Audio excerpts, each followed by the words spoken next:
Hello, I am Charlotte. Charlotte's So Natural here in downtown historic Newton, Kansas. And Charlotte's So Natural is also found on the web at sonatural.com. But we have today, I wanted to tell you about this neat paper. And this is a foundation pieced block that is a good way to teach yourself paper piecing, the techniques of paper piecing if you've never done that before. Or there's another reason to use it because it's just darn simple. It's simple to make this nice big block, and this block is finished 12 inches. It is unfinished size 12 and a half, but it sews down to 12 inches finished. So this is called Economy Block, and this is designed by Lori Holt.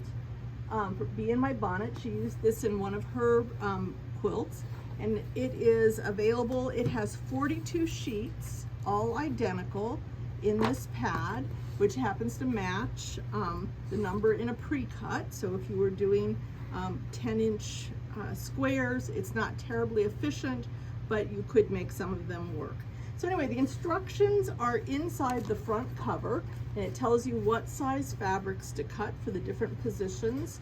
We have the center, we have another, you could use this, which is what I have done. Instead of piecing this center square, I pieced this on point center square, or you could fussy cut a 6.5 inch and do this inside the dotted line and just add 2 rounds on the outside. So the Economy Block is an old block. I was looking here at Barbara Brackman's Encyclopedia of Pieced Quilt Patterns, and you can find this block in here among other places. This is the Economy Block. Again, there are a couple of different ones. You do real simple, but it dates, the first date I see assigned to it is 1944. And this is a really neat book. If you've never seen this book, this encyclopedia, this shows all different blocks.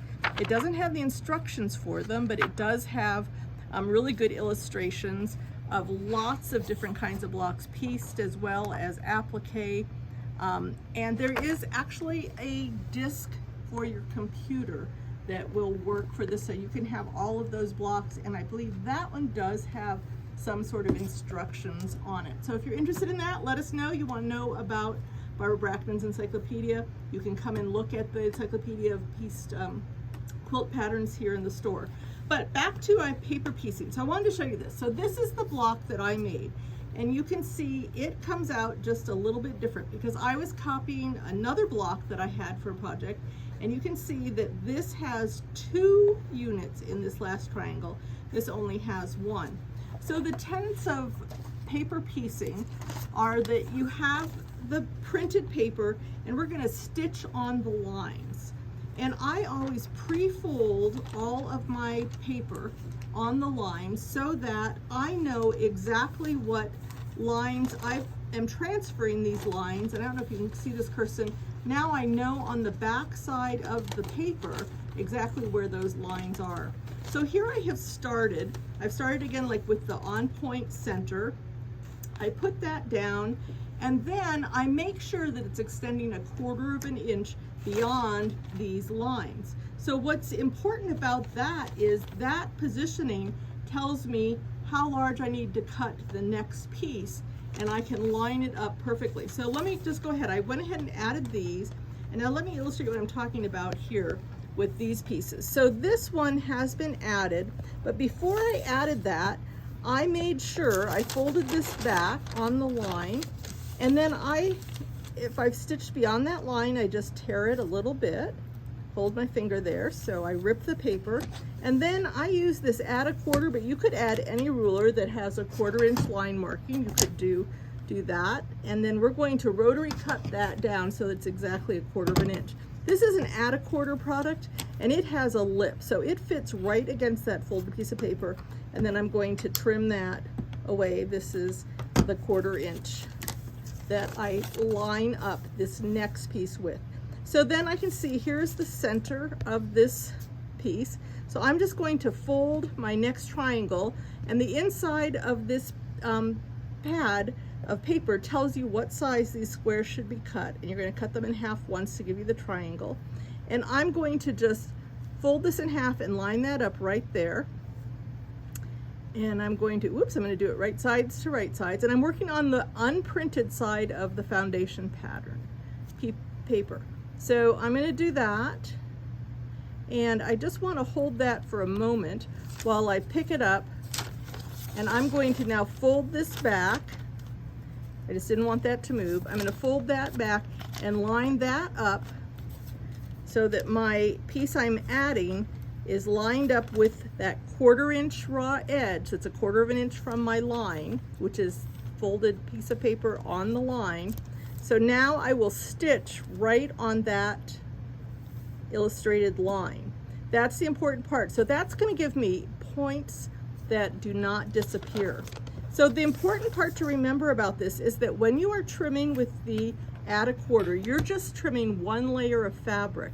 I've seen some instructions on the internet where they have you adding this piece, just kind of randomly adding it, stitching on the line, and then coming back and trimming the fabric. That is not the point. The point is so that we know where this piece of fabric is going, so that now I'm ready to fold this back on the line, and I can trim that. And that would, I've already trimmed. This one I'm going to fold back, and again, put that on there and trim that back. Other side, do the same thing. And this is where I haven't trimmed yet, so I'm going to just, that's one layer of fabric that I sewed to there, pressed it up, folded back the paper on the line, and now I trim it with my rotary cutter. And I rotate this, do the same thing, and it's pretty close, but not exact yet. And I want it to be exact so that when I go to add the next round, it's going to be perfect. So I will go ahead and add this next one to it. And when I've added that, like so, then I'll be ready to add the last one, and that will go right here. So again, I will trim this before I add this. I will trim it by folding this back, trimming it with the add a 1/4 or any other 1/4 inch ruler, and then add this. So the finished product is very fun. You can see the high contrast shows you that I have all the points. It's very nice. This is fun. This is a use of scraps. And again, the instructions are printed on the inside of the pad, and there are 42 sheets inside. And there is a smaller version also.